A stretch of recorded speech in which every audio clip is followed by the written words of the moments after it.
Hello,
everybody, and welcome back to the In Providence, episode 21. As always, I'm your storyteller, Mike Martin, joined by three of my wonderful players today, Tracy, Dot, and Bub. Hello. It's the last show before the holiday break. Sure. Yay, holidays. Before the new year. That was extremely, exciting. It's The great. new year. Can you believe 2025 is over already? Just about. I saw a stupid meme today that was like, nobody out here on the internet's like, I'm so ready for 2026. Have y'all guys given up already? And I was like, I'm not. If we got to do another year like this, I don't know if I'm ready. I don't. I lack the confidence. This is one of the highlights. So if we're looking forward to 2026 for anything else, it's because of moments like this with this group. True. Very true. The show's always a good time. Yep. Everything else, you need drugs. Yes. Thank you guys for popping on. Like I just said, it is our final show before the holiday break. We'll be taking 2 weeks off after this week. So thank you for being here and supporting us throughout the entire first 20 episodes or so, first year-ish of the show. A little bit less than at this point. And going into 2026 strong. If you guys want to support us going into 2026, obviously subscribing right here at Twitch is one of the easiest ways to do it. You can now also head over to patreon.com/podbynight, where you can get our after shows, both video and audio format. If you want to just kind of jump into the community, you can jump into our Discord for free. which is like 1,000 some odd members in that Discord at this point, which is still kind of crazy to me. And then if you ever want to like catch up on the show or you missed any episodes and you're not a subscriber here, you can get all of VODs for this show for free over at youtube.com/podbynight or at podbynight now on YouTube. I think you have to do a little @ symbol in the URL, which is dumb. Other than that, I think we're pretty much, I think these three are like just ready to jump in for reasons. I mean, we kind of, left off on a bit of a cliffhanger. Yeah. Yep. So before we jump in then, who wants to give us a recap as to what happened last week? All right. Dot says no. Tracy, you go on. Can we just pretend like everybody knows? Like you blue balled us, Mathis. You went, okay, there's an hour and a half left in the session. We're calling it right here. Because you decided to do something out of nowhere. Yeah. I mean, it was semi-prompted, right? Like David is a font of memory. Like when it comes like to memory, yeah. he's going to associate to the most recent tie of events there, and he's been I above board have been trying to explain to people. I even mentioned like, has your blood ever crawled back to you? And they were like, that's weird. It's never happened. He's like, okay. Yeah, I'm definitely still an anomaly. So to try to explain that in such a way, like he's in the quarry, right? He's in the quarry. He's with the two people he trusts the most in the world. He had to show them this weird thing because he's been keeping it. Literally every time he's done anything with it, it's yielded someone's death or someone getting shot in the head or the face. And he's like, okay, well, I mean, if there's going to be someone that's going to get shot in the face, these two will come back. The Bruja did it. These two will definitely do it. Mm-hmm. Let's show them this weird, neat trick of mine, and maybe they can help me understand it. And then I don't know. I was taken over by Dark Captain America, and I flew off into the night. I was before that happened, we got back from the chantry. Yeah. We decided to go do some. Y'all decided. Well, Janet asked you to go do some research. One, she wanted a blueprint, and two, there was something David wanted to know. Both of you wanted to look up. Like she was looking at ancient Greek writing for her ring. Yeah. Right. And David wanted to go look up the Hagia Sophia. Yeah. Yeah. Yes. That's right. So y'all went and took a library. You checked on your dear woman. David got his library card. I did. Which is really important. Mm-hmm. It was one of the most heartwarming things ever. So nice and cute. Janet made some phone calls. We got to get some shit moving with this quarry or we're going to live in a literal hole for the rest of our lives. And then they came back.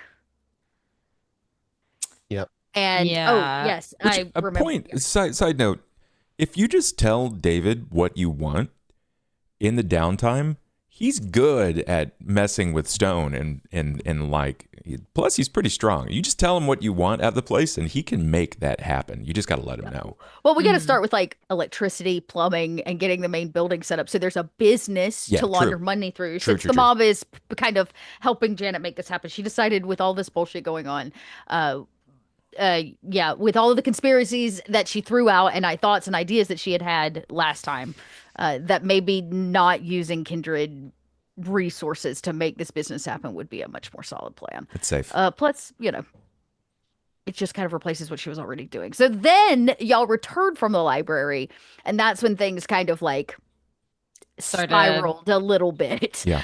And David showed us his new trick. Mm-hmm. And it resulted in him flying off, just fucking piecing out. Yeah, we just kind of watched it happen. I'm pretty sure that Mathis, you let us know. Like we hopped in the car and attempted, but he just basically to no regard, straight up to the point where you couldn't see him anymore. Like it's very easy to lose somebody in the sky or something in the sky, especially as the size of a human. It's not gonna take flying too much. That is a true recap of the shortest nature. Well enough.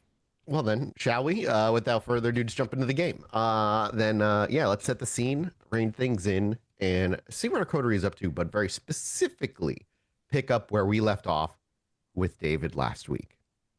Now, David, or should I say, Bub, above board, and I will remind you at the end. Most of what you're gonna remember here is bits and pieces. A lot of what we're about to go through, your character's not going to fully remember.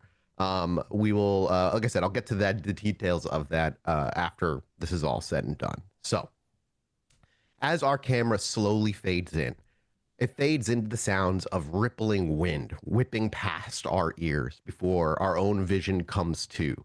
And we're at a nice close-up profile shot of David's face, very calmly just looking upward. As the camera pulls back further, we see David is still very much flying in the sky. As the camera rotates a bit, so we have a nice kind of frontal view, and we can see below David at this point the lights of Boston starting to grow further and further away as he raises higher and higher into the night sky.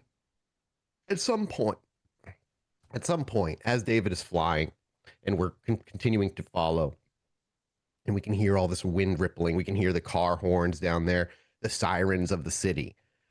Eventually, those sounds, the sounds of the city, the horns, the sirens, begin to elongate, stretch, warp. Instead of a car horn just being a hard honk, it becomes like a and then just goes for a while. The sirens of police cars and emergency vehicles ripping through Boston's streets are also drawn out and elongated. And as we pan our own vision to the sky, we see the stars themselves begin to stretch, become streaks in the sky. Something about where we are, I should say, our presence with David as it continues along seems the reality begins to just kind of stretch out for a good while. But David never stops. His face never changes. No emotion ever seems to occur, and he never seems to deviate from a very singular, strict, linear path of just flying upward in a straight direction. Until, at one point, we see David whip his wings out, catch air, and stop himself in the middle of the sky. The sounds of the city continue to be stretched, but they're much more distant and muffled at this point. And we're really just kind of illuminated by the moon and the stars of this extremely clear sky. For a minute, we see David just kind of linger in the air, one flap, and then a very long pause before another one to keep him kind of in a very situated area. And I would say David may not know, we'll worry about that later, actually. I'm going to hold that thought for a moment. For a split second, David, as you're kind of looking around, your own vision almost like splits. As you look down at yourself, you actually see three versions of your own hand looking down for a moment. You see one made of stone, one made of flesh, and another one that's just blur and static, all kind of overlaid on top of each other in whatever kind of spot you're in the sky right now. And as you break through to this weird elongated space where the air sits unnaturally still, and at this point there is no wind, no temperature, no smell, even if you were to take a breath of anything in this kind of open space. For a moment, this pitch blackness and these stretched stars is calm. But we then watch as David ceases holding that space in the sky silently, folds his wings back, tilts downward, and we see him begin to free fall in an angled direction away from where he was. And he free falls for a while, maybe about 5 or 10 seconds before his wings kind of split back open and catch some air to stop him from careening into a ground that would end up smashing whoever was underneath him, if not shattering his own bones as he lands. And just as he kind of comes down for a soft setting, we are, as the viewer, who were very much kind of close up with David's face as this is happening, pull back again just as his feet gently touch the ground. And the camera pans across, no longer an empty black sky, but actually something rather familiar, the sight of the pier out by Boston's docks. And as your feet touch the ground and we see, you're barefoot, or do you wear shoes? I forget. You're barefoot, right? David's barefoot. Yeah. We see, again, our camera kind of cuts to the ground view of the concrete floor of the pier as we see his toes gently touch the ground one after the other before his bare feet just come into contact, and he begins to walk. And like I said, as our camera pulls back and we see a very familiar pier, David begins walking toward a familiar pier in particular, one where he was picked up by his now coterie. But things aren't all what we would expect. While David may not necessarily react, as he walks and our vision kind of takes in the pier, the first thing that we would notice as the viewer is that the ocean itself is strange.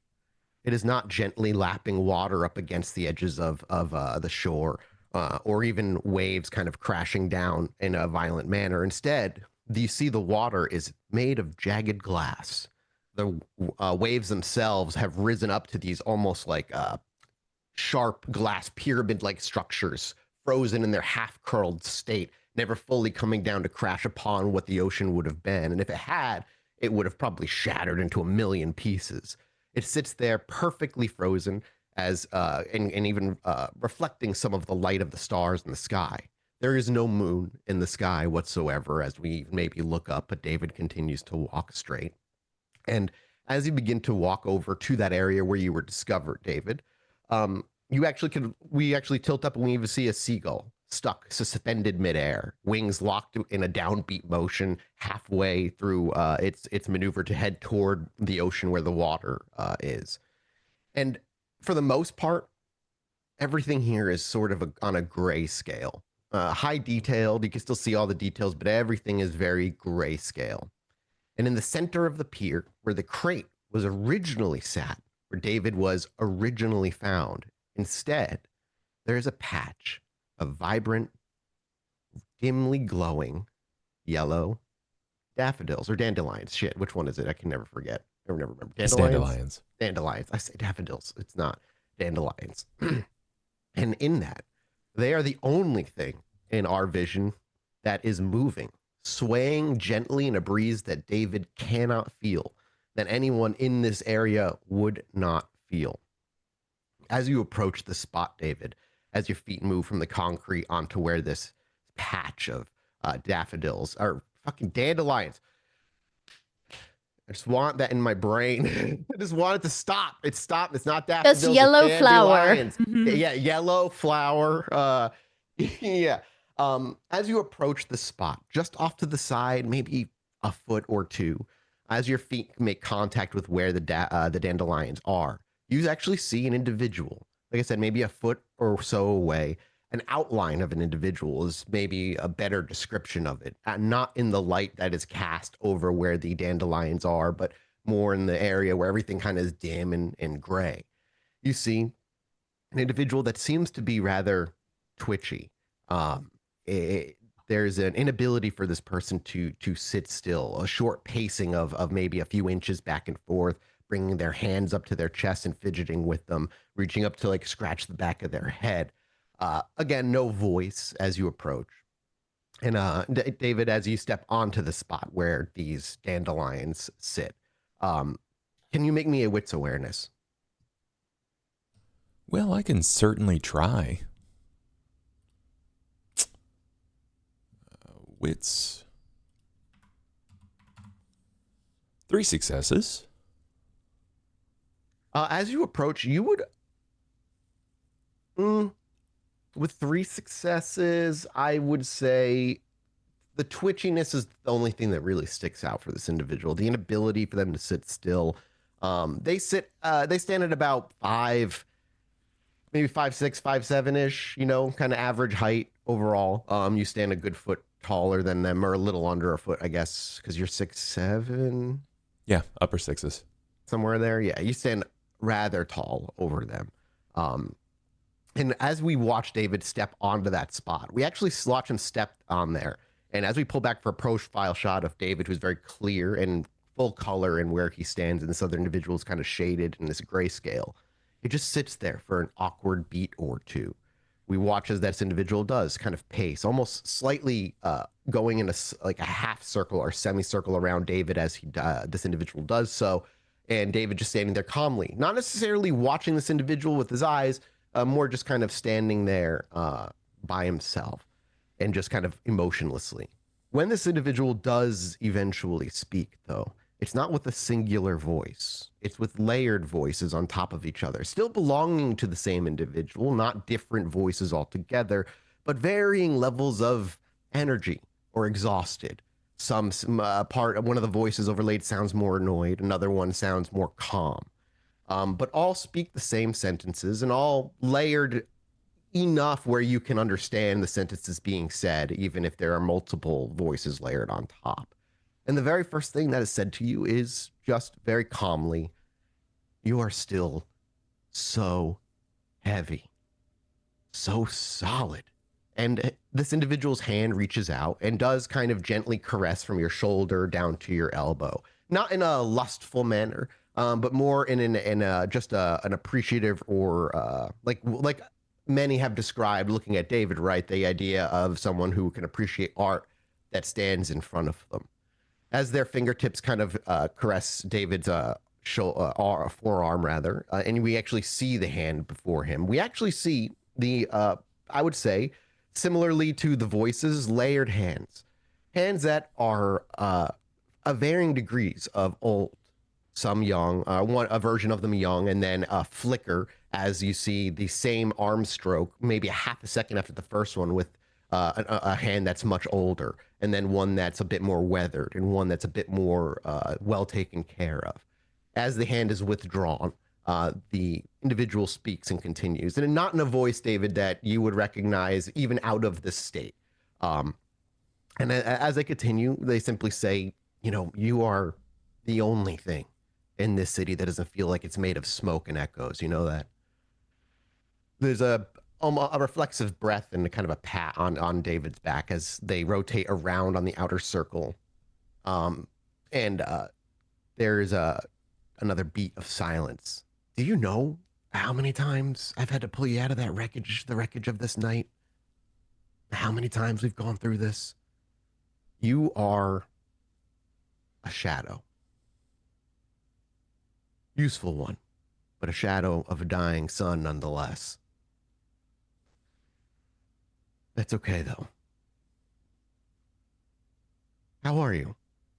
And in that moment, as layered voices ask how you are, David, you feel free to respond. You feel utter familiarity with this individual, even though you out of game and even in game don't know this individual. But when they ask you that question, there isn't the thought of who is this. There's simply the thought of, I know this person. There's a comfort and a familiarity that would prevent any thought of discomfort when discussing or having any conversation with them. And when they ask, how are you? You are free to respond in this moment. I feel mostly confused and out of place and time. When that's said, and we see David just kind of close his mouth, all the while David just kind of staring off out into the glass ocean that stands by the pier. There's an understanding grunt, like and followed by that's to be expected. But you're here, and that's good, David. Very good. There's a clap almost, as you can maybe make out that he's bringing his hands together now that the voice is speaking. You can hear, obviously, a male. And he clasps his hands together. And he doesn't take any... he never pushes or asks you any questions about the area we're in or for your opinion on anything. It seems that one particular question of how are you is the only moment where you feel free to respond before kind of just taking everything in and going back to simply listening. For a good 5 or so minutes, this individual just circles around you, occasionally reaches out and traces maybe your shoulder blade, maybe pulls or tugs at your fine suit that fits you so well, thanks to Janet. A few moments where you see, you could feel the hand under your chin as they kind of tilt your head one side to the other.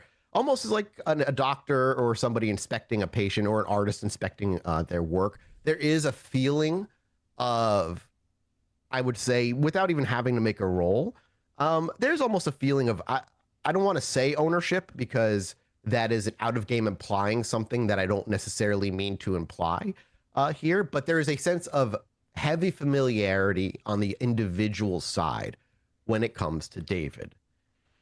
That after that 5 or so minutes where they kind of circle you and kind of inspect you, for lack of a better term, they begin to speak again. That confusion that's inside you, David, that's okay. I think you don't, something I don't think you realize is everybody sits with that confusion and inability to feel like they fit in for a while. In a weird way, that's human.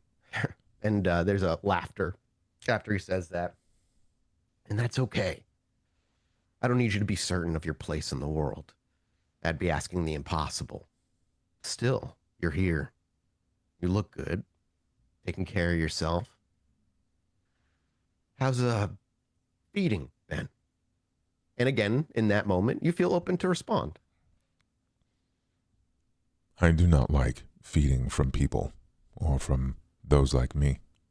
I find it is easier to feed from animals. It does not hurt on the inside when I feed from animals. You see the individual nodding along with you as you say these things, not really having any input. And I think at this, you would notice at this moment, David, as he reaches forward, you would actually, they reach forward and kind of play with the glass bottle around your neck. And obviously in this moment, you realize that there's no dandelions in your glass bottle at this moment. And they maybe play with it for a few seconds before they let it go and it kind of clinks back to your chest. Well, David, we don't have too much time. I'd like to let you get back to your life, but there's something you need to know now and something that I'll send you home with. Listen, there's a individual that you will or have maybe or will eventually meet who thinks he's his own protagonist of this own tragedy. He isn't. He's just the fuel. Your job is to make sure he burns exactly the way he's supposed to. And ideally, not let others dampen his flame, so to speak. I know this means nothing to you right now. But when moments come where these decisions to protect this individual come into play, you'll know. I promise you, you will know. And when he says you will know, his voice, very similarly to the cars, draws. And as he says the word no, it just goes no. And it goes deep and becomes echoey and reverberates and drags on for what seems to be eternity. You feel the veins in your own body almost burn for a second, distractingly so. And when you come to, when the drawn out voice and the burning in the veins dissipates, he's no longer standing where he was. He's actually behind you. Whether time passed or he moved so quickly that you couldn't see, it's hard to be sure. But the burning has stopped and his voice seems normal again. There's a friendly pat on the back before you also hear him say, you know, it's odd, I can hear them inside you. Screaming, funnily enough. Tell them to be silent, David. They are the mortar and you are the brick. And I need this wall to stand for just a little while longer. And I need you to make me a composure resolve check, David. I'm going to rouse. Yep. Composure resolve.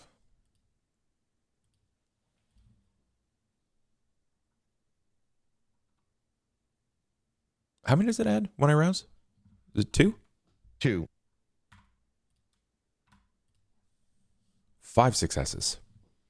There's a brief moment where when he says those words, the best way I could frame it out of game is, for lack of a better word, the borderline anger that would call a fury frenzy. But that doesn't come from you. You've heard people say it. Everybody's beast is different. It treats them differently, enslaves them to the hunger differently. Janet is different than Elspeth. And in this moment, David, with 5 successes, you begin to understand your beast a little better. Because that rage, that fury frenzy that feels like it's bubbling bubbling to the surface doesn't come from you, not exactly, but the individuals you are composed of. When you are lost to your beast, and with 5 successes, being able to silence them like this individual asked you to, where that rage dissipates on your own willful thought and command, you realize your beast is not something like the others. Your beast is the remnants of those you were put together by. And so when a frenzy, fear, hunger, fury, when the beast takes hold, while it may be an aspect of the mythological beast that all kindred are part of, it is usually another individual taking the wheel, so to speak. And for that moment, you remember the feeding of the girl, walking away with her, not because you were in the front seat, because you sat in the back seat, while someone who was much more familiar with the feeding process, much more familiar with the seduction process, much more familiar with how all this has to go, took control and made sure you got out, no longer hungry. And so when this individual tells you to cease the screamings, that they are the mortar and you are the brick and you are a wall that needs to stand for a while longer yet, that anger, that even being told that, is rising from others who are being told to be silent. But your role silences them all. And for the first time, David, you feel ownership over your body in a way that you haven't. There is nothing nagging at you. There are no other itching thoughts that may belong to another. Even if your hunger is higher than a 1 or a 2, those thoughts for even a brief moment are like you're at hunger zero. True calm. From his command and from my role, I think this would be more from David as the natural curiosity. Am I able to isolate or refine any of those sounds, any of those voices, to try to define any information? Not in this moment, no. No, but you will walk away with an understanding that you may be able to chase further outside of this particular situation that you are currently in. Got it. While this moment of true calm and silence maybe brings peace, a genuine peace to David for the first time, there's also this unshaking feeling, an instinctual, shall we call it, deep feeling of deja vu. This has happened. You've done this conversation, or at the very least, you've met this person before, is a better way to probably putting what you're feeling. While for David, and as far as he understands, this is the first time they've ever met, there is an uncanny familiarity that you cannot shake whatsoever. There's a calm before you would hear a deafening crack, like that deep echoing crack on still ice on a lake that just kind of ripples across, but instead of it just being in the water, though it is clearly coming from the ocean, it echoes loudly. The individual even turns a little bit and turns back and says, well, time is running short already. David, if you have a question, I can help maybe field one now. If not, best be on your way. I if want you're going to to ask know. who are you or what your name is, and you're wasting a question. I am David. I am just David.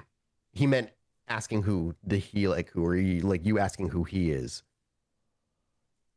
Would I be a will waste of find time. out whom you are in the future. Sure. Oh, and when you say that, he actually, and maybe this feels calming. He very much says, "Oh, absolutely, David. I would not." And there isn't any like evil overlord hinted on like the way he says it. There's just like a genuineness of like, Absolutely, David. There will absolutely be a day where you know who I am. I promise you that. My question is, to whom's beast am I the keeper of? You'd see the nod, and you would say, "Well, David, that's what I think makes you partially unique. I think those voices in you are your beast, but They were not originally mine. he nods.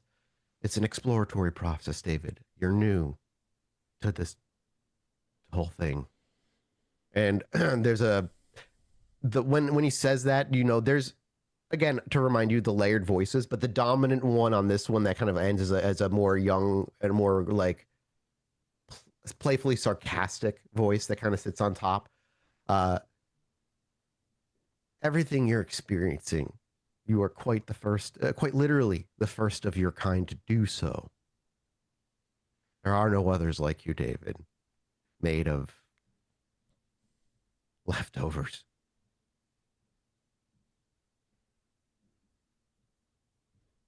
So when you ask what exactly are you, whose beast are you dealing with? I don't know if I have an answer. I know you're asking. Who are the individuals you're comprised of, which is a bit more surface level, but I can't actually. I wasn't the one who put you together, David. But you know that they were important.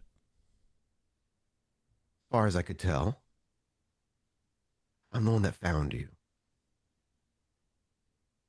But you're not Marcus. No, I am not.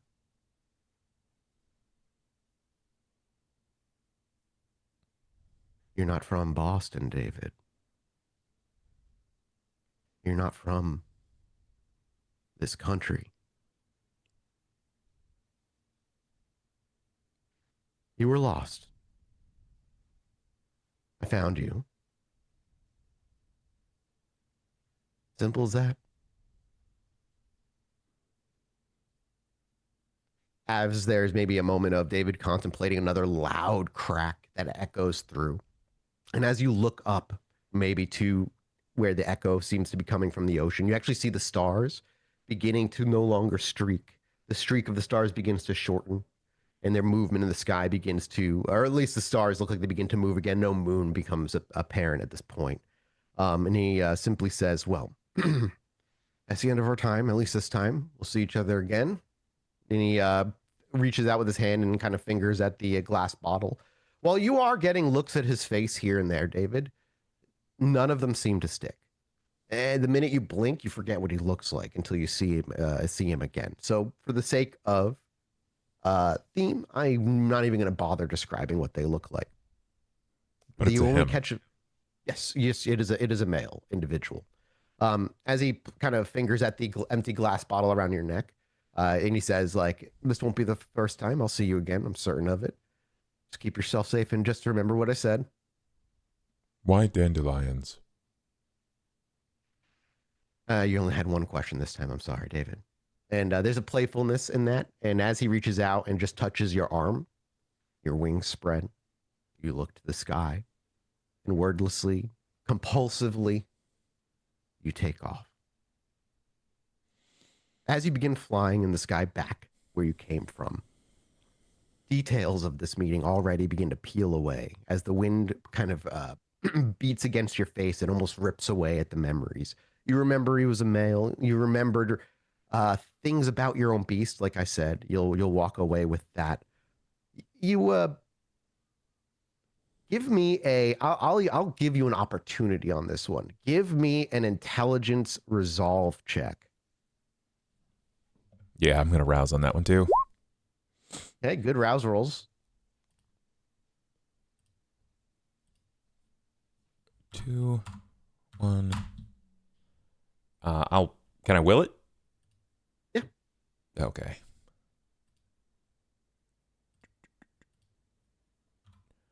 From 2 successes. That Wait. doesn't make sense. Nope. That doesn't make sense. Just need 3d10. Well, technically, the first 3 were all successes. Yeah, I'll take that if you want. So then to 5 successes. I don't know why they did that. I just clicked willpower and 3. Yeah, that's it. Just threw a bunch of dice at you for no reason.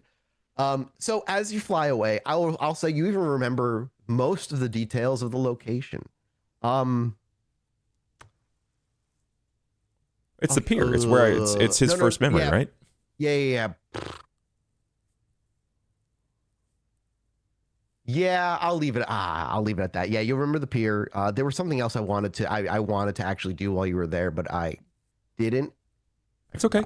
But Maybe I think another time. It's not imperative right now. You remember mostly everything. The details of the conversation are what are the hardest to remember. You remember themes of the conversation. You don't really remember like the specific words he used. I know this is hard for this is like a kind of a higher concept thing for me to ask of you above table, but like just for this, you remember the themes of what you spoke about. You remember your own beast stuff, and you might even with 5, you even remember hearing that you aren't from Boston, you aren't even necessarily from this country, kind of stuff. But the details about exactly what words you used or what they even said, I'll leave say to you simply muddy. You're not even sure what the conversation was, only that you walked away remembering details that are important. Vaguer details. You will know. Exactly. Protect someone. Yep. Not from this place. That means, yeah, exactly. I found you, but not from this place. Yep. Yeah, you've given... Being found contends with the idea that he was lost. Yeah. Said that. He said you were lost, and I found you. And the visual details all stick pretty well, other than the details of the individual. The details of the area are all pretty clear in your mind. It's just that person is extremely blurry. I'm actually going to make a quick roll here.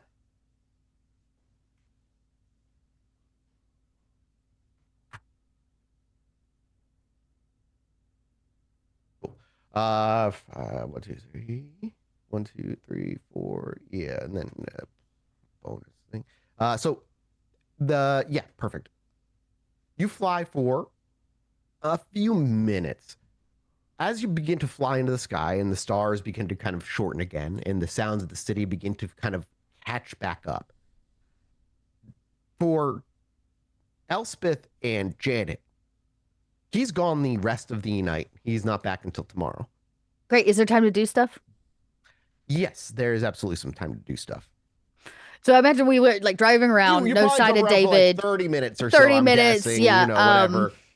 Is there as the scene cuts back to the two of you in the car, is there any conversation we hear? We hear like the rumblings, we hear probably honking of horns, we see people walking around the streets of Boston. Elspeth is panic attack in the moment. This is like us driving to Maggie's wedding in the snow. I had a panic attack and Dot was keeping it all together.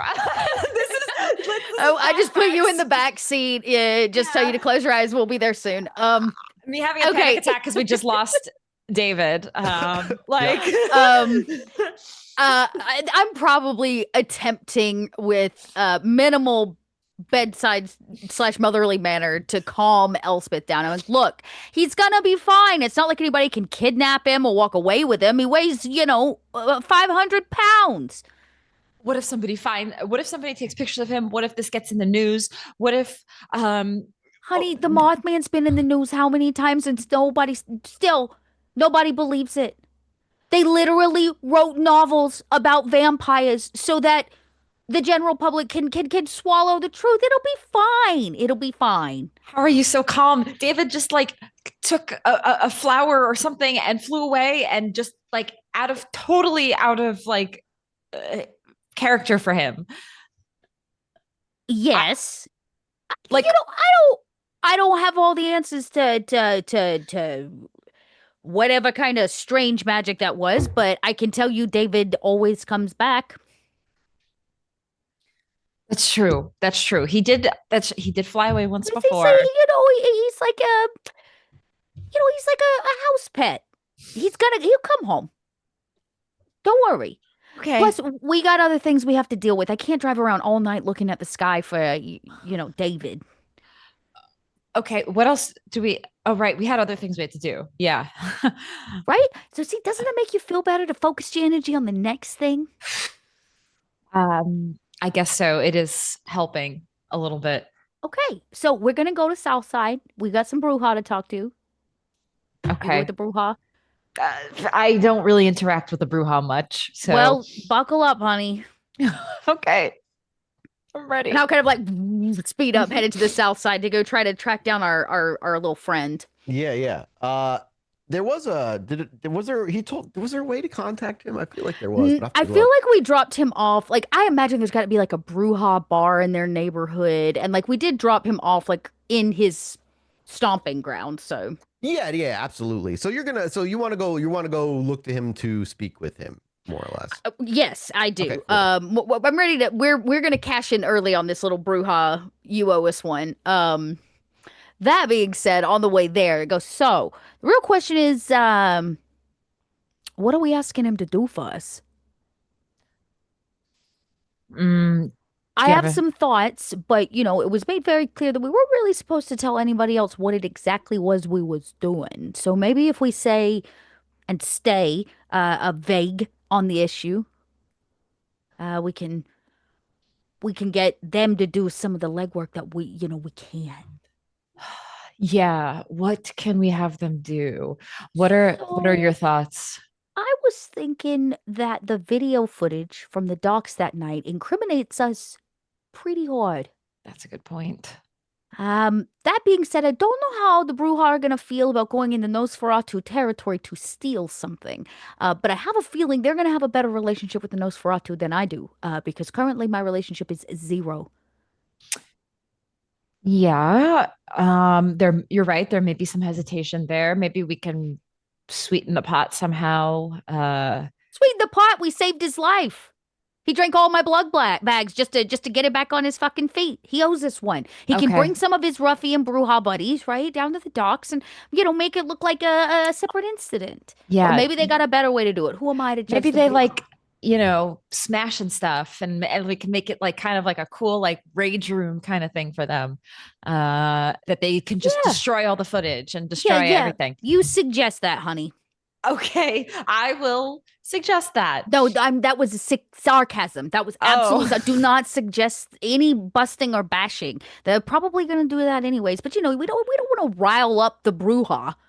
No, I'd rather not. Okay, so that's a good suggestion for them to take care of. And it's something we don't have to deal Something. with or worry I about. still got to wait at least another day before I turn over the financial records. One, because we're not only having a call every Monday, you know what I'm saying?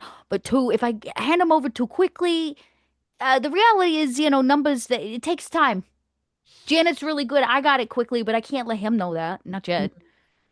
You got this figured out, actually, Janet. Well, duh. I'm just here for the ride. No, what I'm gonna need is your charisma and batting a couple eyelashes when we walk into this Bruja bar, because I promise you, nothing you read in a book is gonna prepare you for what you're about to see or experience. Well, I'm all about getting more life experience or unlife experience, I guess. So, Well, you'll get extra experience today. great. So as you're driving around, that are the two of you looking to just like make contact, obviously looking for dive bars and whatnot. There's got to be like, a Bruja symbol painted on the corner of some shit bar, or like I'm looking for motorcycles, cyclists, and bikers, whatever Their is jackets. the Boston equivalent of a biker bar. I feel like is where we're gonna find the Bruja of this city, and I know that the South Side is their territory. So I need an intelligent streetwise from. Oh, I got you. I figured that might be a good role for you. Yeah, I can. This I can do. This I can do. Streetwise, I have nothing. It's funny. I got 5 successes. Plus, Hey, I'm from this neighborhood. This was where I grew up. Yeah, that's very true. And even Elspeth got 2 successes. Those are the 2 intelligence dice. Let's go. Oh, there's Magpie Sewer. Yeah, exactly. She probably like, I know that one right there. I know that place. So you drive around, like, not only do you know, Janet, of like what to look for, but you're a venturer. You've been around for a little while. You know of a few kind of offhand bars And one of them is just called the Riot Act That one. that you've been Ooh. to before. Zero question. That's Love the one. it. That's Yeah. yeah. Oh, actually, it's a new location. Let's put it at my location. For Yeah, people who yeah, are know it. yeah. Do Okay. that. The Riot Act. Where is Bruja territory again? It's the south side of Boston. South South side. If you side. go on to, if you open up the Roll Roll 20, our background map I have is like the details of like who has what. They're And they're out like to the west of Roxbury. Okay. South, I see. South of Toreador territory. Yep. Okay. Yeah. They're way And down for, there. For Okay. this building, you're looking at like, the Riot Act build, the dive bar is kind of just like another nondescript like brick building in that area between Southie and East. There's no neon sign. It's just the name, the Riot Act, stenciled and like faded in white paint over like a heavy reinforced door. Just like a very nondescript building out of the way. A place I've never been to in how my own heavily real life. enforced? And is it enforced from the inside or the outside? It's like a heavy steel door. Like it's enforced. Oh yeah, this is Bruja territory And for sure. That one. And there's a bouncer standing on the outside of the as well. Well, Yeah. not like a bouncer, but somebody out there smoking a cigarette who is a bouncer. quote unquote. Okay. Yeah, this is definitely the place. Yeah. As you drive by it, you see, as you kind of pull by, we see just lit by one orange street light that desperately needs to be replaced, as most of them are already out on the street completely. Illuminates just an alley that's overflowing with dumpsters and trash and just a constant haze of cigarette smoke as you see a couple of people, probably mortals, outside having a smoking break. One of them has just a Bud Light in the other hand and a cigarette in one. The other person's just smoking. Do you drive and like park your car a little bit? I'll park. Yeah, whatever looks like parking, get street parking. I know Boston's pretty much a street parking city, so I'm gonna find a spot. We're getting out. Yeah. Elspeth, do you probably is out of the two of you probably sticks out or maybe be the most uncomfortable in this area? You probably haven't spent a ton of time. Has Elspeth spent a ton of time in dive bars? No. Okay. Obviously, Janet has spent plenty. I have. I'm not dressed for business. this, but I'm very comfortable. And I kind of look at him like, look, you're making me nervous again. You're making everybody around here nervous. Just act like you're supposed to be here. As you step out of the car, and you're saying that to her as you both step out of the car, what is Elspeth wearing on this individual in this particular night? I know Janet's not dressed for it, but Janet's always dressed well. Like always I always dressed look like, nice. Yeah. Exactly. You're always like ready for business if need be. Yeah, this is the night after the chantry, so I'm not in my little Tremere appropriate You're outfit. like back to your back to my normal kind of gothy dark academia girl, schoolgirl outfit, like my little plaid skirt and and like cute like button down top with my Mary Jane shoes. Yeah, I definitely don't fit in. A little bow to tie my hair. I mean, back. at least you got the dark part damn it. going for you. Do you have any leather jackets in here by No. chance? Oh God. Why? No. Leather. You said fit in. Yeah. No, I said act like you belong here. But that would help. Trust me, honey. You're just gonna look more awkward in a leather jacket. Okay. You're fine. You look great. I'll toughen up my demeanor. All I'm saying is you're convinced that you're not even supposed to be here. It's okay for us to be walking the public streets of the city. Just take a moment and stop being so concerned. It's nothing to worry about. She leaves her like bag. She has like a brown leathery kind of like school like over the shoulder messenger bag with her books and stuff in it. I'm gonna leave this in the car. Yeah, that's probably a good. Yeah, that's a good call. A little bit more natural. We're just coming to have a drink, right? Yes. You see, as you step on the sidewalk, and as you begin walking, the sidewalk is like desperate need of repairs. There's giant chunks of concrete that are just like missing, broken glass bottles, a needle occasionally here and there.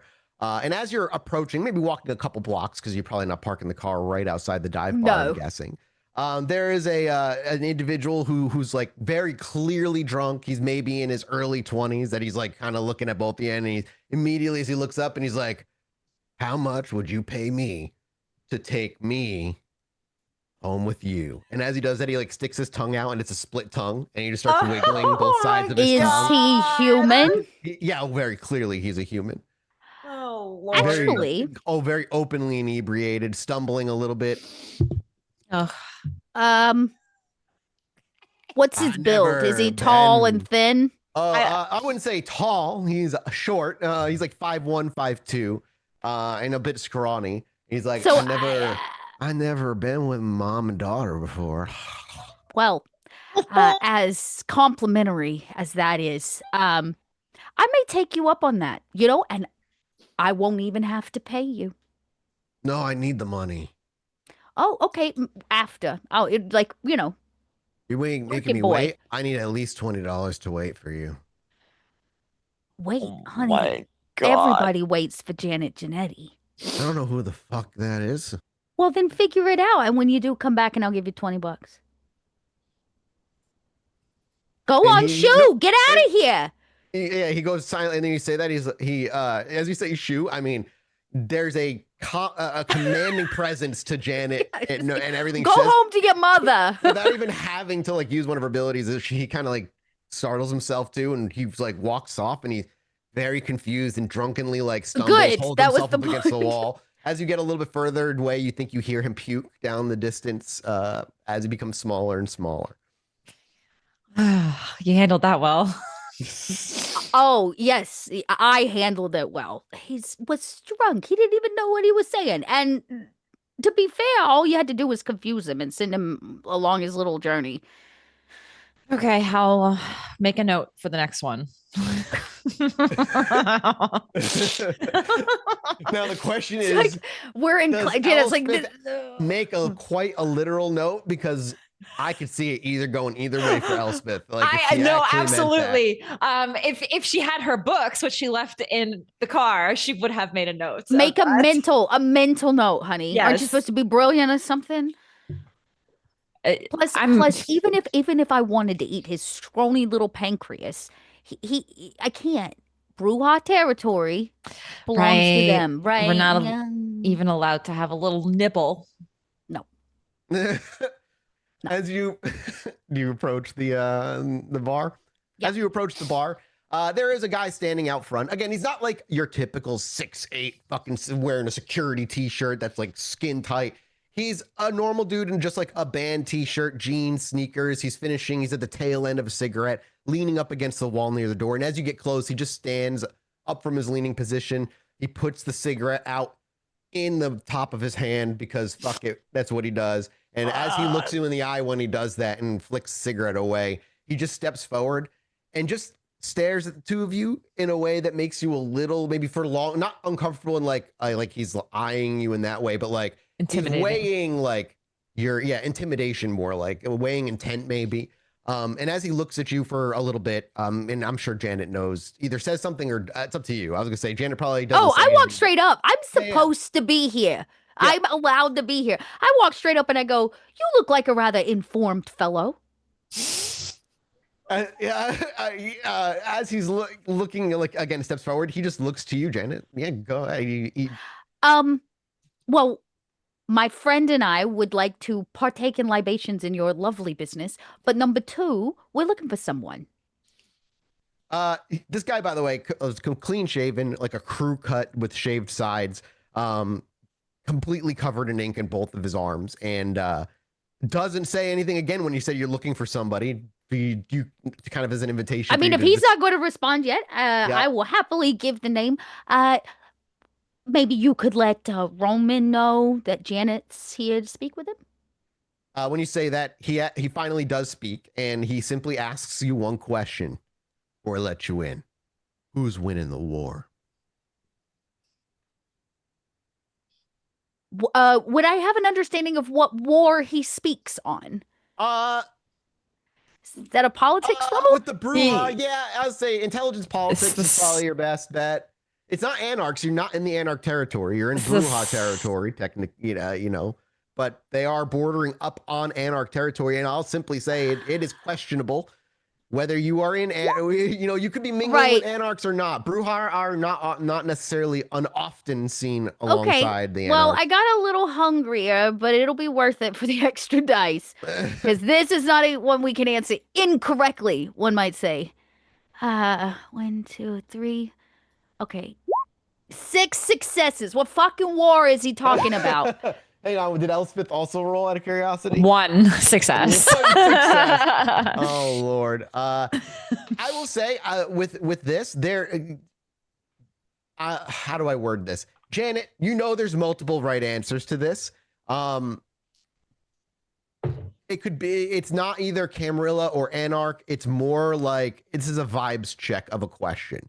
Like, it's more like who's winning the war? The ones who haven't stopped fighting, those who aren't dead. You know, they're looking for like a secret answer. Yeah, I got that kind you. of shit, like fuck the man, kind of. Yeah. Like we're fighting, like, you know, or even saying things maybe like the grave always wins. You know, like dumb shit, like usually will win.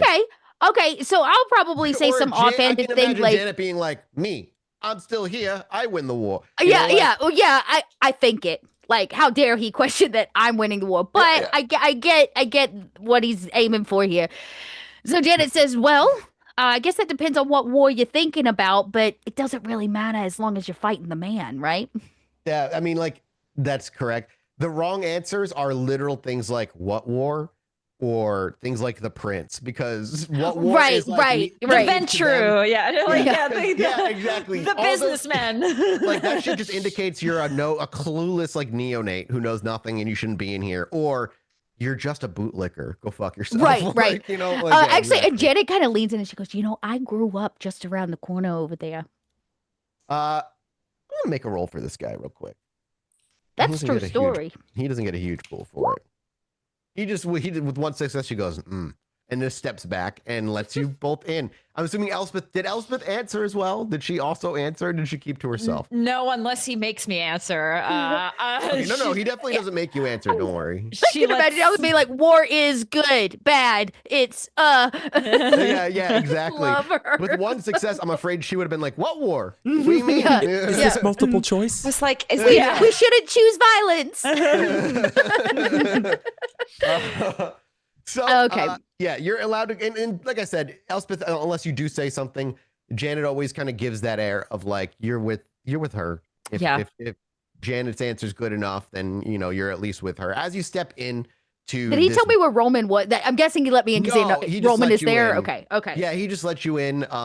Yeah, even if Roman isn't necessarily here, it's a place where people would probably know where you could find Roman. But either way, as you step into this place, when you walk in, it's just like your kind of modern industrial kind of bar. As you step in, it's like a giant slab of mahogany, like for a bar tail with like rusted, like you even see like, I'm trying to think back to where I used to go out in Boston to eat. There was called rusted railroad tracks kind of like line the wall a little bit. And there's an area that you've been in this bar, we'll say, Janet, a couple of times. And over behind the bar, there's a little like display shelf of what they call their trophies. Around them, you see flyers for like punk shows, kind of political posters that are extremely radical by nature, just to be kind of, provoking in its way. But the trophies thing is like a display case with like a couple broken pool cubes. You even got like a dented police riot shield that's mounted behind the bar itself with a framed copy of cease and desist order that was given from the prince at some point that they fucking like, who knows how old it is at this point, as part of their trophy thing. Like that's the kind of place you're walking into. There's maybe 5 or so individuals in this bar. It's the constant like loud like music, and behind the bar is you see just a younger girl behind the bar making drink for somebody who's at the bar. And by making a drink, you hear that as she opens a glass beer bottle and it's a beer. Yeah, exactly. Janet goes, I kind of, in the noise, I kind of nudge Elspeth to follow me up to the bar, and I'll kind of simmer up to maybe a spot, and I'll lean and make eye contact, because every good woman knows when you make eye contact, you're next. Yeah, absolutely.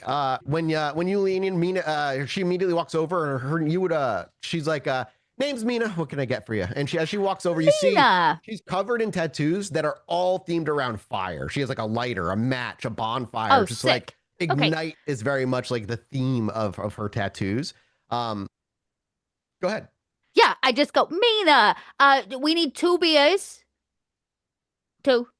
Do you specify the kind? Otherwise, no, this is movie rules. Just give me a beer. Yeah, she nods and just she bends over down and opens up a fridge. You feel her hear her pull a couple out, pop them both open as she slides them both in front of you. I'll pull out some cash and I kind of put some, and I put a big old extra tip, maybe like an extra $50 on these. And I'm like, you don't happen to know a Roman, do you?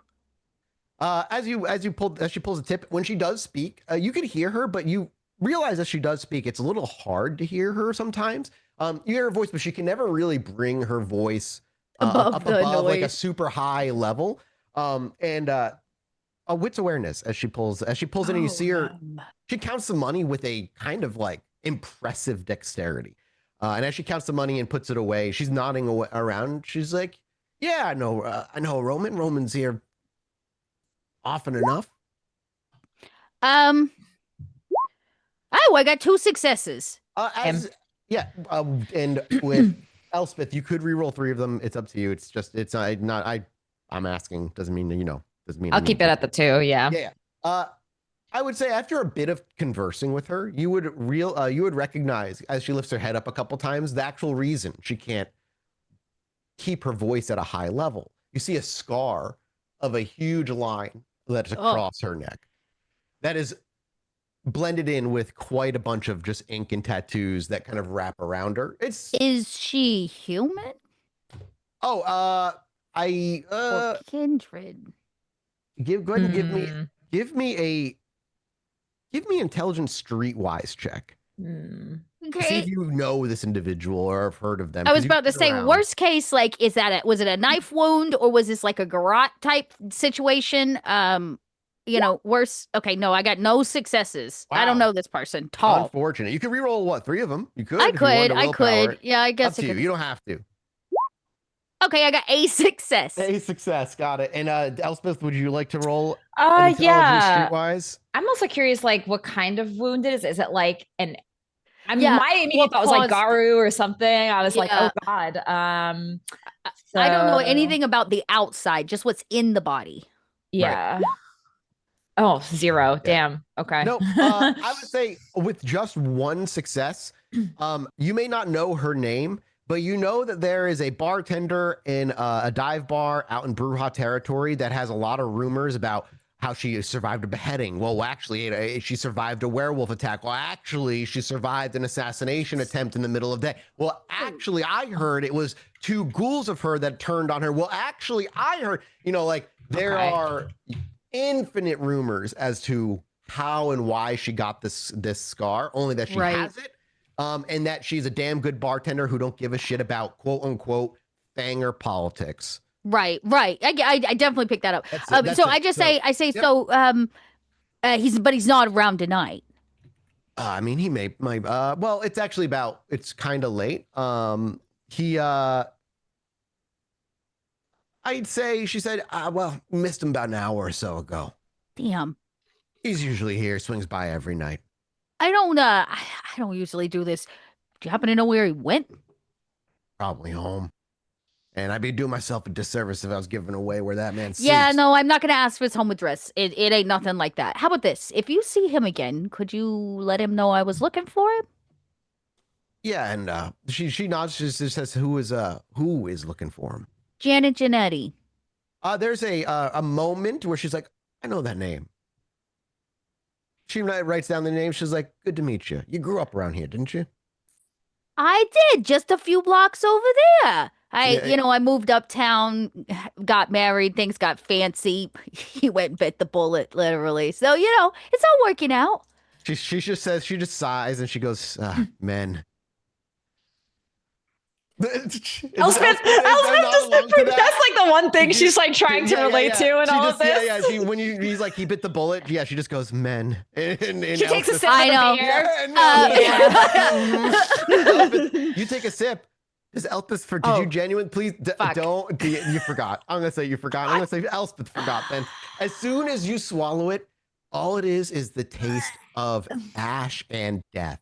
And before it can even get down to your stomach, we see Elspeth keel over to her left and immediately vomit all over the floor the beer that just went down.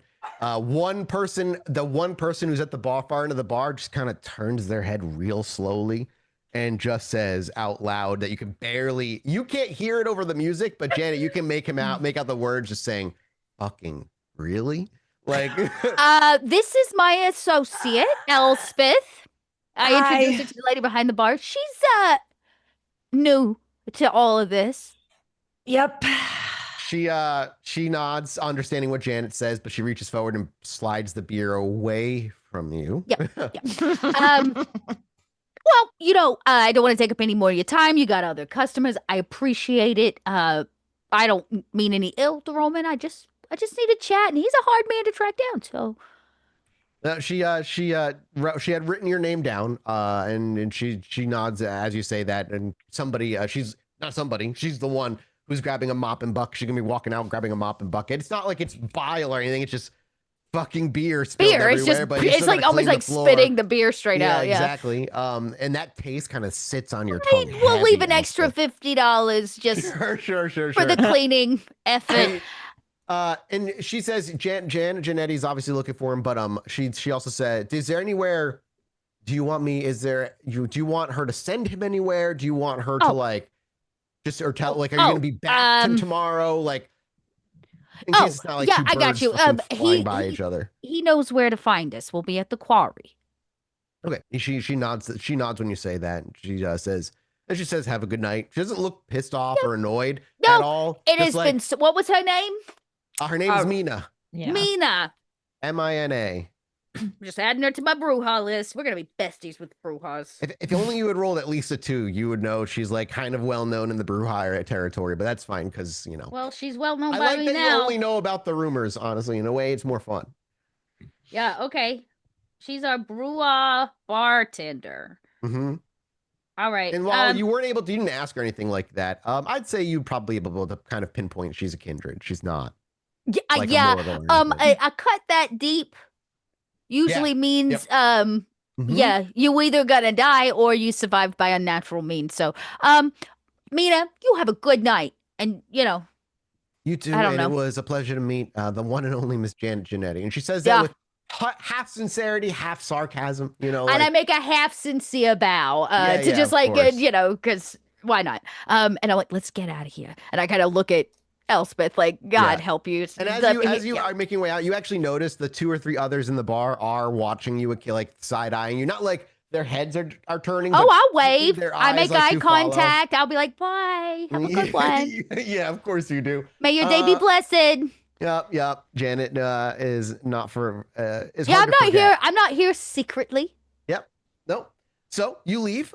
Your car is left alone. The individual with the drunken split tongue is not out there waiting for you. Surprise. Yep. Not that I could take. I really wanted to take him up and taking him home to eat him, but it would have not been right. He's not in my herd. All right, get in the car. Okay. We have Well, that's done. Has a little We unfortunate still have wet stains on her clothes because she wasn't expecting it. It's gonna happen. Fast. So sorry your little Mary Jane's got dirty. I think I tried too hard to, fit in. It didn't quite work. You know what? We'll work on it. Part of the confidence simply comes from actually believing that you're supposed to be there. That you're not stepping into somebody else's territory, that you're not trying to do nothing bad, which we weren't. It's like it goes back to pulling over for the hounds outside of New York, right? Oh, don't remind me. Oh God, we have to answer for the things that we do wrong and the things where we haven't done wrong. Why act like we've done something wrong? Plus, why are you so nervous all the time? Maybe we all just stick to our individual strengths. This is just not one of them for me. I'm not good at pretending to be something I'm not. It's not about you pretending to be something you're not. That's half the point. Elspeth, I'm going to do you a solid favor. I know you have this really deep connection with your sire, but if you want to thrive in this city for any extended period of time, you got to get out of the books, kid. You need to meet some people, build some contacts, try to expand outside your comfort zones. With the dead. Honey, I expand. I talk to people. I talk to ghosts. Technically, we're dead. Yeah, I mean, beyond our realm. I have contacts. You know, I could, if we needed some info, I could have found a ghost around bar and see what kind of, they hear all sorts of things.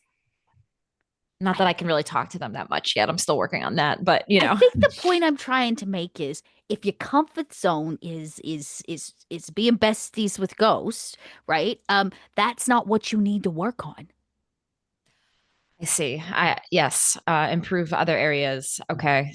Sure, if your academic speak makes you feel more secure about it, absolutely. I think what I'm trying to do is set you up for a little bit of success because as it currently stands, you will fade into infinity.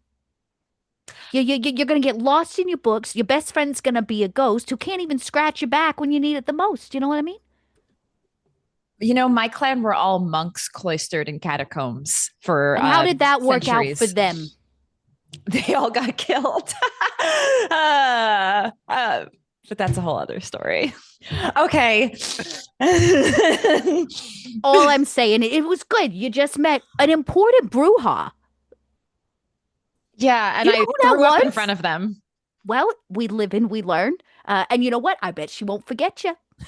That's true. It's a good first impression. It's a first impression. It's a first impression. So come on, let's get in. I got to get back to the quarry because tonight is day 2, and I'm expecting a little informant named Jeremy to show back up. And if he doesn't, I've got other phone calls to make. Okay. Hope David's okay. And you know what? Maybe David will be back. I hope so.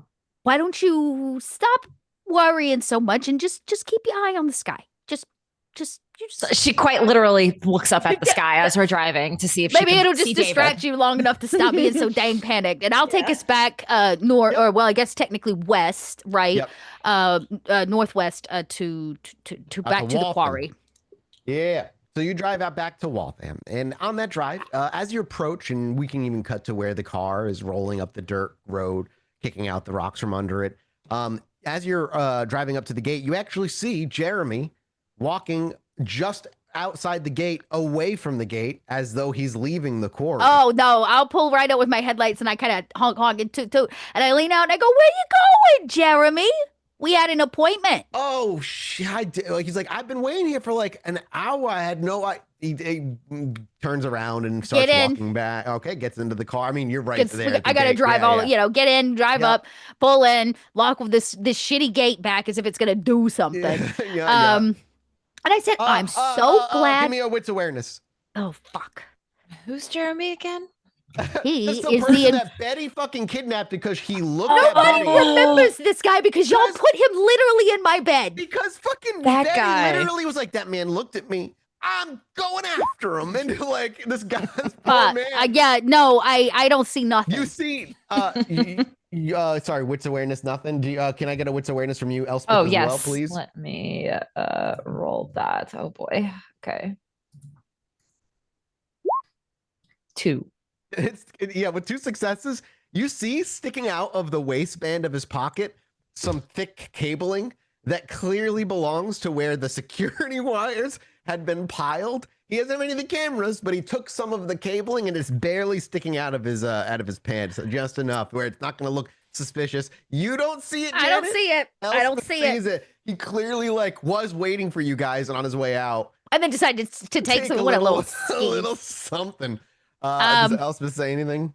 Is that wires in your pocket? Are you like happy to see us? I kind of bring the car to a hard halt and I adjust the mirror to look at him in the back seat. No, you're walking through the gate. I thought you were walking through the gate. I thought we pulled the car through the gate. Oh, no. It's not big. It's not big. Oh, it's enough not to bring wide your enough, car right? through. Okay. No. Your car sits just on the outside of the gate. But when you do that, I'm just gonna make him. When you say that, let's make a really bad roll for him. 1 success. He quickly, just with one hand and one motion, grabs the wires, moves his hand back and scoops the wires and hurls them to the ground, and it doesn't hit the ground quietly or smoothly. I don't know. They must have when I was climbing the fence, they probably got caught on my pocket. Yeah. As Janet's finishing his sentence. Exactly. Anyway, I really look forward to working with you. Really? Because I'm beginning to regret my decision. And when I regret things, it's just a lot of cleanup.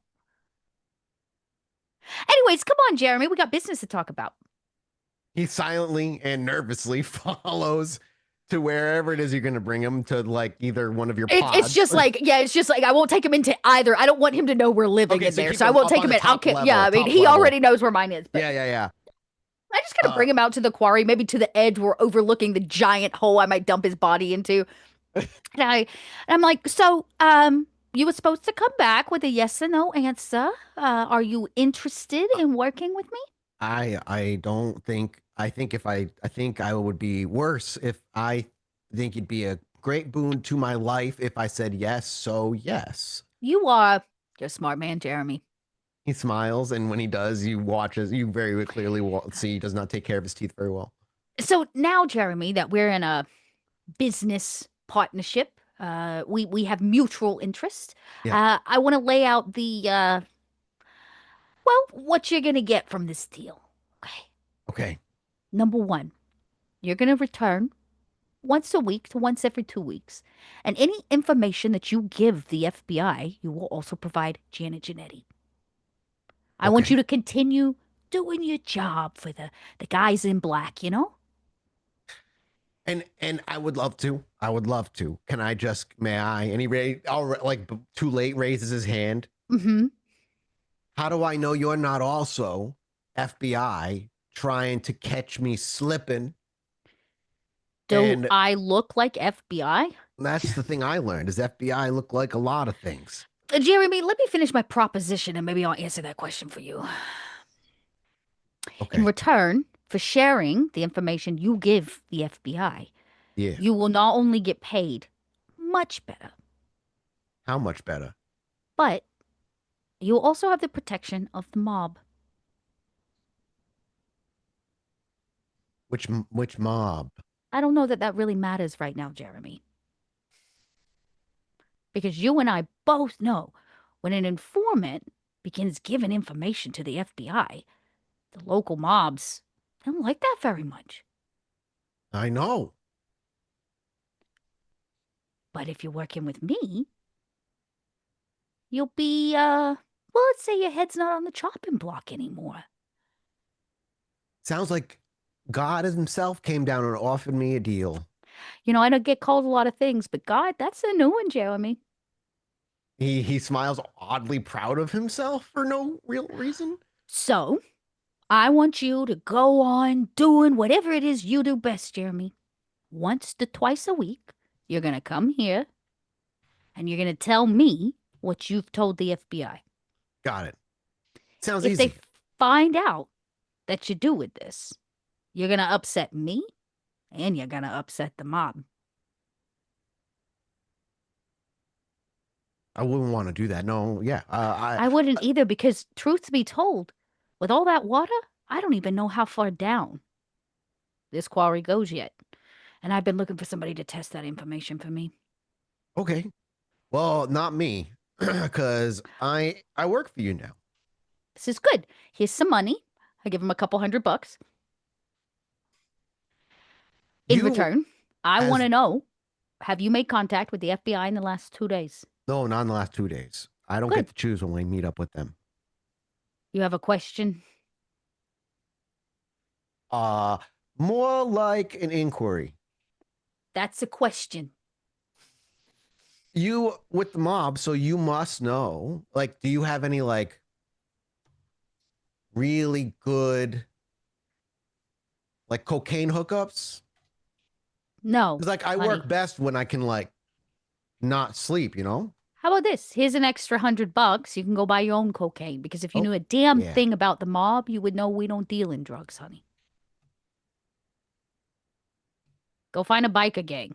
He looks slightly confused when you say that. And then he with that book doesn't say anything out loud. Janet's just holding the fort because that's what we tell people, right? We Oh, no, don't yeah. we don't deal in drugs, honey. We're just Oh, the I know. mob. That's why, and so as he grabs your extra 100, he's like, "Well, I appreciate you funding my research." All right. Am I Bye-bye, allowed to go? Okay, Jeremy. and there's Piss like off. a relief, and he's like, "I look forward to earning your loyalty." Is there room for growth in this business, by the way? As he like takes a couple steps and then stops and turns around. you give me good enough information to either out certain FBI to the mob or to give me vital information about some struggles one of my friends might be having. There might be a pay raise. If the crazy old fucking bitch comes at me again, can I come to you for protection? Let's say you don't call her that again, or we'll have much bigger problems. Number two, our dear elderly friend has some. That elderly friend moves like she's Usain Bolt. I would say the extra $100. I don't know what you're talking about. He takes And I that don't think you do as either. the threat that you mean it to be. You can go ahead and make me a Yeah, I will. Can I intimidate persuasion. him? Oh yeah, absolutely. Okay. And you know what? Because I could do it, let's just use my extra daunting voice, which will give me my free extra presence dice Oh, on Lord. this. And I just say, Yes. I don't know what you're talking about, and you don't either. And as soon as you say that with daunting voice, he quickly turns around and he starts without even looking you in the eye, he starts walking. He's like, right, so sorry. All right. And he's like, have a good night. And he basically almost breaks into a run, but like speed walk / jogs out the fucking gate. Oh, I'm so tired. Oh God, I'm so tired. Jenna probably sits down on like a crate or something out here instead of a chair and just like kicks her feet up for a second. I can look over at Elspeth. I almost feel like If it means anything, Mathis, I did buy a dot in a contact as a FBI. I bought the dot. This guy's around. You just have to deal with him and learn how to learn about him and deal with him as he grows. Yeah, you say I'm so tired. In my mind, Elspeth's like, wait, I thought Kindred don't get tired. But no, yeah, I'm tired in my soul, in my spirit, to my bone. I mean, I guess you did a lot. You're really good at this, Janet. Like we have people like on our side now working for us. Like this is how this.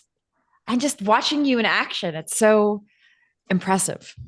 I'm really glad you feel that way. And you're learning something of value. I am. I promise you, you're not going to learn that from the dead. No. There's a reason why they're dead. So, yeah. Are you a ambitious person? I have ambitions. Yes. Really? Like what? Well, I want to get better at talking to the dead. Right now, I can sense their presence. I can see them, but I can't communicate. Do you have ambitions that don't involve the dead? I have to think for a minute. What are my character goals? Just getting better at being a Hakata. That makes sense, though. That's what she's only been focusing her whole on life on the past or a little over a year. Do you want to work in that little shop forever in Salem? Do you want to open a mortuary? You don't have any kind of ambitious thought around why you're learning to talk to the dead? I want to. It's complicated why I want to talk to dead people more, but complicated. I also want to learn more about this whole thing with David and protect him. Oh, right. That's right. You're the White Knight. Right. Okay. We're called warriors. Thank you very much. Gorgons. Oh, I'm so sorry. Not White Knight. Warrior for David's cause. So say you do your job, you protect David, all goes well, he's accepted, there's no big deal, it's all done. Then what? Then I probably have other things I want to need to protect. Or why are you asking these questions? Like, because honey, you're so short-sighted, you know. So you're thinking like 10-year goal, 20-year goal, 100-year goal. I'm thinking, why does all this matter to you? For example, if you needed a full PowerPoint presentation on why Janet Janetti works so fucking hard all the time, I could give that to you. I could tell you why I need an FBI informant. I could tell you that the reason that I went from a fucking suit shop that belonged to my husband to a fucking quarry and all the reasons why, because I have ambitions. I want to see the prince say she's sorry. I want her to look at all of us and recognize that her efforts to punish us did not serve the purpose that she wanted, that she will regret many of the things that she said to my face. We'll call that a short-term goal. Long-term, honey, I want every Kindred building and ongoing construction in the city of Boston to be funded through our quarry, my quarry, this quarry. I want so much money that I don't even have to think about the fact of paying off an FBI agent. More importantly, I want so much money that the average person wouldn't come knocking at my door because they know that I could just simply pay to make them disappear. That's power. Yeah.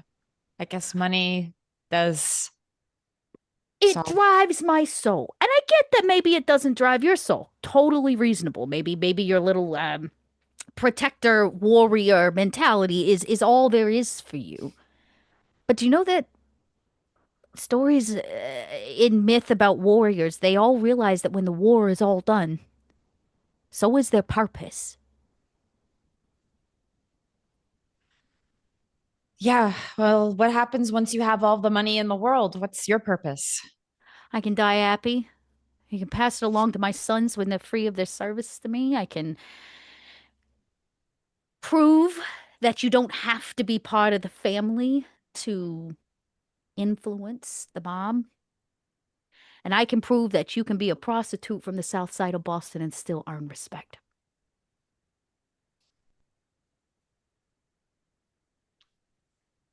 That is something that I understand that you want to achieve. And I too, I have things. You keep saying that. I want to know what. Girl gossip, give it to me, pillow talk. Is Janet curious about her her past prior to being a Kindred? I'm interested in anything she'll tell me. Yeah. You can tell that Elspeth is avoiding something. Ooh, interesting. That Like actively kind of cutting around it, trying not to spill the beans. Yes. You can tell that she just she's a little dodgy for what her. You know what? You got that nervous glint in your eye again. I'm not trying to put you on the spot. There is no wrong answer. I just, considering the fact that we're locked into this little pact called a coterie, I would like to be able to trust you.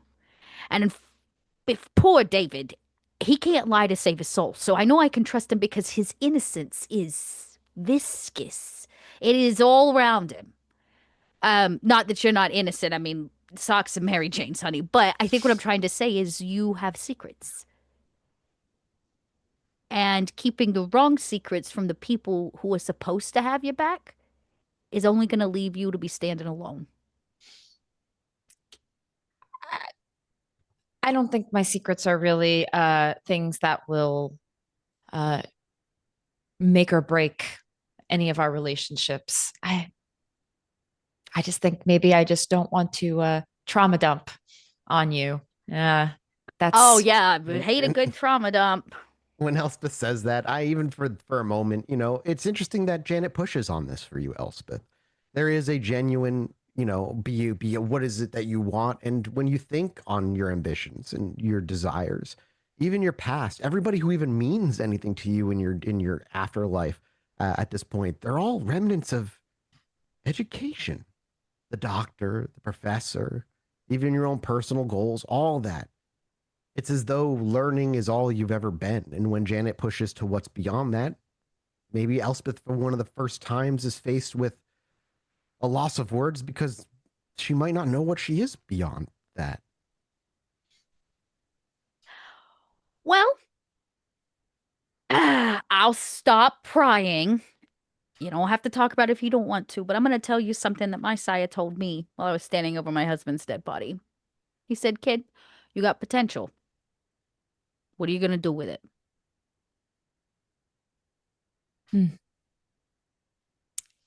Well, that is the question, I guess. what to do with Why? it. What you so sad about? You've got power. You can talk to the dead, for Christ's sake. Not quite. I mean, I'm almost there. Potential. You got the potential to talk to the dead.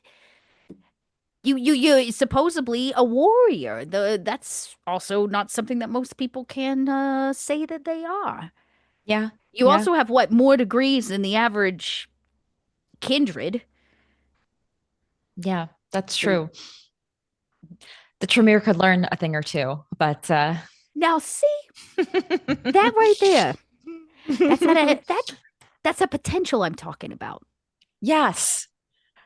The Tremere sit on all of this knowledge. They keep it behind a locked door.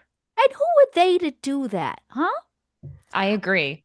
I think that you could use the extra push to maybe consider that your knowledge could be better, vaster, and more helpful than the Tremere ever could be. So knowing that, why not put yourself at the forefront? I think that's a good goal. That's one to add, like your goals. We'll start a mood board, honey. I love mood boards. I should have known. I should have known. And I kind of keep looking around. David's not made an appearance No, he's not yet. making it tonight. He'll be back Okay. the next night. Well, as much as I'd love to sit up and continue trying to get you to think bigger, I got to go to bed. David's not back. If he doesn't make it back, we'll go look again tomorrow night. But there's nothing we can do. I'm not staying up to see another sunset. You know what I mean? I agree. I think we call it for the evening, and hopefully tomorrow we can find David. And so, as the two of you split to your different pods, the camera follows and lingers with Elspeth here for a moment. And as you enter the pod, and you're left with these thoughts, out of curiosity, is there any of your touchstones that's been kind of brought back up to thinking about your past that Elspeth would occasionally, when she found time, visit? Not even with them being necessarily aware that she's visiting or checking in on them. But again, when you think back to your past, again, you are truly met with people that mattered to you, but one's a professor, one's a doctor. They all are remnants of an education, something that it's the only life Elspeth has ever known. Does she look at a picture when she goes into her pod? I think the one that means the most to her is actually her grandmother. And she keeps in one of her little necklaces that has a locket. She keeps a photo of her grandmother in there, of her and her grandmother. I think she might have even shown David a photo of her grandmother at some point. Mm-hmm. And she thinks about that one. And the other one that's important to her is that she still occasionally visits is the doctor that was there for her sick parents before they died. And does Elspeth I mean, she's only a year old, man, so she may not have even done that yet. But is there any of her touchstones that she would have the urge to check in on occasionally? I mean, they're important and something that I think her grandmother, yes, because she's not at that age, or she's not at the point where she's to like, oh, I need to fake my death, or I'm not aging kind of thing. She's still pretty young.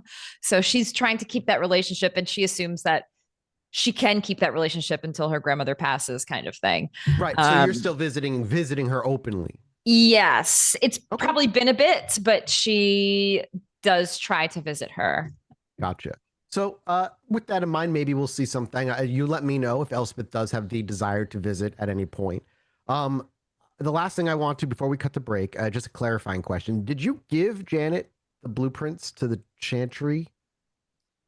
If we didn't, we would have. Okay. I haven't looked over them, but I think I have them. Yeah. Okay, cool. Yeah. All right, cool. Well, if that's that, then as you kind of as we see, the camera follows Elspeth into her pod, and she sits down, and we see her, open her locket and look at her grandmother and think about those that meant a lot to her. We can fade to black and take a quick break. And when we return, we'll be on the next evening as David returns to the coterie. See you in a few minutes.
Now,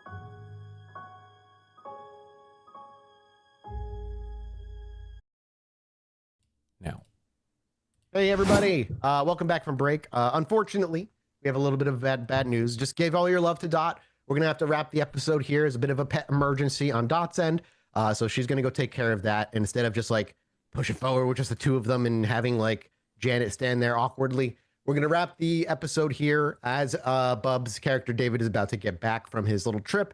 We're gonna be on holiday break for a couple weeks. When we come back, that'll be the scene we pick up with. So. What a cliffhanger to leave it on it, though. I kind of like that. Yeah. That'll be fun.